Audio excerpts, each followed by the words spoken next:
Hey guys, Flying Scorpion here, and let's dig into the next batch of information we have on the first mainline update for 2020 in Warframe. I love these changes. These changes look awesome. If you go look on the Warframe forums, you're going to see a lot of people bitching and complaining, but I don't think they know a good thing when they see it. So let's just dig into it. Armor buffs to all Warframes. Now, if you know me well enough, you know that I am concerned about power creep in Warframe, but this is something that I'm okay with. I think this is needed. I play Nyx once in a while, and going from 50 to 125 armor is a nice welcome change. Look at this, from 15 to 100 armor. There's another Warframe up here. Banshee went from 15 to 100 armor. That's a significant increase. That's a massive bonus, and it really opens up the door for a much wider variety of Warframes to be able to health tank. I think it's a good thing. It opens up more build diversity in Warframe. Does it contribute towards power creep? Yes, it contributes towards power creep, and yes, I do still have some concern over that in Warframe, but generally speaking, I think this is more of a good thing than a bad thing. Arcane changes. There was really two arcanes that I was looking out for, and that was Magus Repair and Magus Lockdown. So Magus Repair is still incredibly powerful, 25% of your maximum health replenished every second. Basically, you have on demand with any Warframe the ability to make your Warframe practically invulnerable, to sneak around, and to heal your Warframe just like that. It doesn't cost you health pads. You don't have to have an Oberon or a Trinity or a Neza or a Wisp on your team. And I think that this arcane is actually a little bit overpowered because it invalidates why you would bring a lot of other support Warframes on your team. You don't need those support Warframes if you can just heal yourself like this. The on-demand invulnerability and healing, or, well, it's really not invulnerability, it's like 99% damage reduction or something like that, is just crazy powerful. I'm surprised they didn't nerf it more. Well, it is what it is. It's still in the game. I'm going to keep using it. Next one is Magus Lockdown, also incredibly powerful. Really didn't see much change to this. It still tethers enemies. It still does a percentage of their health as puncture damage. I think that this limit of 10 enemies per casting is new. I might be wrong about that, but generally speaking, it looks the same as it was before. And then Magus Cloud, they buffed this up a lot, plus 300% void dash radius for 6 seconds. I don't really know what that's going to be like in terms of actually using it in the game. It sounds pretty cool. I guess we'll find out when we try it out. Status changes. This is the thing that I'm most excited for in this batch of information. These are incredible changes. Before I get into it, I want to say that I didn't mention anything about the changes to status effects on shotguns in my last video. I didn't like them. I didn't like the changes at first, but now that I see what they're doing with status effects, it makes more sense to me. And from a balance perspective, it seems more fair to take away the ability for shotguns to have 100% guaranteed status proc on every single pellet when multiple applications of the same status effects do these things, because these things are crazy powerful. So, in case you didn't know, and you probably do know this if you've been playing Warframe for the past year, really there's three main status effects that are the big ones. Slash, viral, corrosive. Those are the big ones. Maybe heat. Heat has been buffed recently, and it's a lot better as well. Beyond that, people didn't want to use a lot of gas. I will say some people like to use gas. It is good. But anyway, there was like a small collection of meta status effects. This is buffing up a lot of the underused status effects and bringing them into the limelight and making them much more interesting to use and much more powerful. Slash is getting a slight nerf. It's basically this. It's still really good. It's still great. It now has a 6-second duration, if I recall correctly. Impact. They are not. It doesn't seem like they know what they're doing with this yet. We'll see. I'm glad that they're not doing the ragdoll thing. Ragdoll is annoying. It makes it more difficult to get headshots off, and it just makes it more difficult to hit enemies in general when they're bouncing around all over the place. I want the opposite to happen. I want enemies to stand still. Puncture damage. This is crazy powerful now. It does up to 75% reduced enemy damage. So now they do 25% of the damage that they would normally do when you get a lot of puncture procs off on them. This is crazy powerful. Crazy powerful. If you have a lot of damage resistance and the enemy's doing 25% of their original damage, you're getting, I think, like 7.5% of the, I'm not quite sure what the math is on there, but oh yeah, if you have full cold status effect and they're 70% their normal speed, and you have full puncture effect, they're doing 0.75% or 7.5% of their normal damage. Yeah, 7.5% of the normal damage. I have it on a calculator right here. 0.3 times 0.25.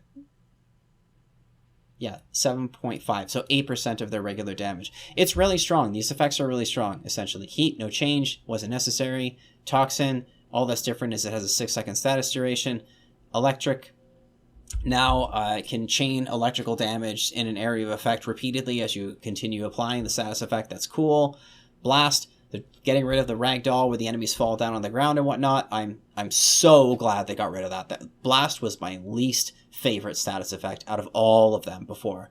And now it looks really interesting because now it applies a decrease to enemies' accuracy. Now, enemies' accuracy is already getting nerfed.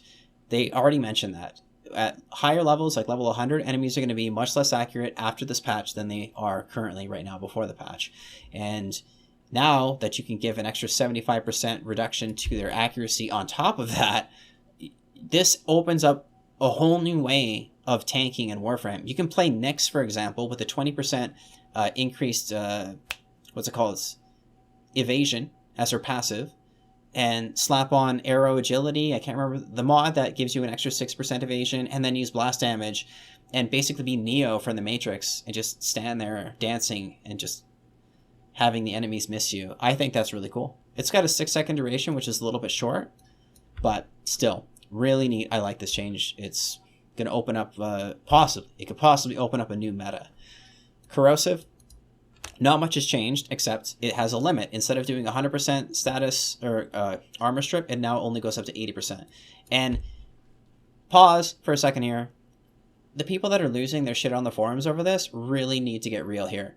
Enemies' armor scaling is not going through the roof anymore. It has an S-curve now. It's got this limit where it's not going to go outrageously high. So you don't need to have 100% status or 100% armor strip to be able to do damage against level 500 Grineer units anymore.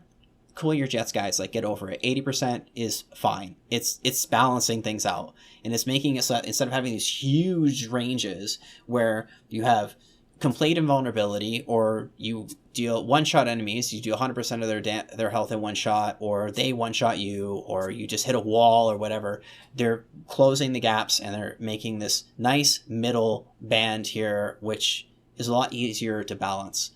I think this is fair. It's very fair what they're doing. Radiation, it does the same thing. It makes them shoot at each other, but every time you apply it, they do more damage to each other, up to an extra 550% damage. That's cool. It's a fun way to defeat your enemies. It might not necessarily be the fastest way to take your enemies out, but it's still kind of cool to watch. And if you're up against enemies that are super ridiculously tanky and outside of your power level, this is effective for lower level players potentially in super high level content, because they can just have the enemies kill each other instead. Magnetic, I really, really like what they're doing with Magnetic. This is awesome. Now, Magnetic will prevent enemies from recharging their shields, and it'll stack extra damage to shields, up to an extra 325% bonus damage to shields. This is excellent. This is really good. They're doing the same thing with Viral, except to health. Now it stacks up to 325% bonus damage to health. Now, with the changes to armor stripping, it's not going to be effective to use Viral against Grineer unless you're using a Warframe with abilities that can strip armor, like Nyx, again, for example, with 100% armor strip, or Oberon, like slamming the enemies against the ground to strip their armor, and then using Viral. Viral's really mostly going to be beneficial against the infested units, and beyond that, I don't see it being it's a status effect in particular being all that effective against Grineer or Corpus, but we'll see. This is speculation, or, well, guessing. Gas, not much difference here. It's got a duration of 6 seconds, which is the same as Toxin, and it's the same as Slash. You can see here that DE is trying to level the playing field and go for consistency in the duration of these status effects. It's nice to see. They're also making changes to auras. Instead of having 100% armor strip when you have 4 people using corrosive projection, it's only going to be somewhere around 60 to 80%. Again, people are losing their shit on the forums about this. Get over it, guys. Get over it. You don't need to have 100% armor strip to kill Grineer units in a fast time frame if armor scaling has an S-curve now. And some enemies might be more tanky now, and it might slow you down. Like, let's say you come across a... I don't know. I'm trying to think of an example of an enemy that's really tanky, and they'll still be tanky even after these armor changes. But the thing is, that's okay. Like, it's a good thing. And they mention right here, their long-term goal with this is to build upon the series of changes to allow status effects to impact bigger threats like liches and eidolons, and not just have blanket immunity. This is great. This is really cool. You know, one of the problems with this stuff is, like, let's say you look at this puncture proc, for example. It reduces their damage by 75%. When are you going to need that? Like, when are you going to care that the enemy's doing 75% less damage if all you're doing is cutting through enemies like a hot knife through butter? Basically, if you're playing the game where it's a race to the finish line and who got the most damage dealt in the team. It's a fun way to play maybe for a little bit, but after a while it gets boring. And it's nice to have opportunities where something like this, reducing enemy damage by 75%, actually matters. And there's not very many situations where that does actually matter. Against Eidolons, against Liches, against the new Exo Heavy Gunners in the Veil, maybe against the Sentients, for example. If we're able to actually apply status effects to these guys and they don't die lickety-split in the snap of your fingers, it makes for a much more interesting and engaging gameplay, in my opinion. Beyond that, they are nerfing AoE weapons, and I think that's fair for them to nerf them if they're going to make it so you can't kill yourself with them anymore. In fact, I didn't think that removing self-damage was necessary. All it was necessary for was to get the crybabies to shut up. Like, I was using AoE, I was using my Okras for a while. If I want to use an AoE weapon that does self-damage, I get good at using it. End of story, end of discussion. And there's a lot of other players like me as well. Get good. Get skilled at using it. Don't kill yourself with it. Learn how to play with it. But because there's people that are unwilling to do that and just want to bitch and cry and complain on the forums, well, take away self-damage, and now they nerf the damage. I'm okay with this. I think it's fair. I mean, they're still good weapons. And if they made it so that they didn't do self-damage and they still absolutely destroy groups of enemies, then it would be a no-brainer. Like, everyone would use these AoE weapons all the time. They would overshadow everything else. They got to balance it out a little bit. The self-damage is what balanced it out a little bit before. If they're taking that away, they got to do something else to balance it out a little bit as well. It's fine. I think this is a fair change. But again, what are you going to see on the forums? Get over it, guys. Come on.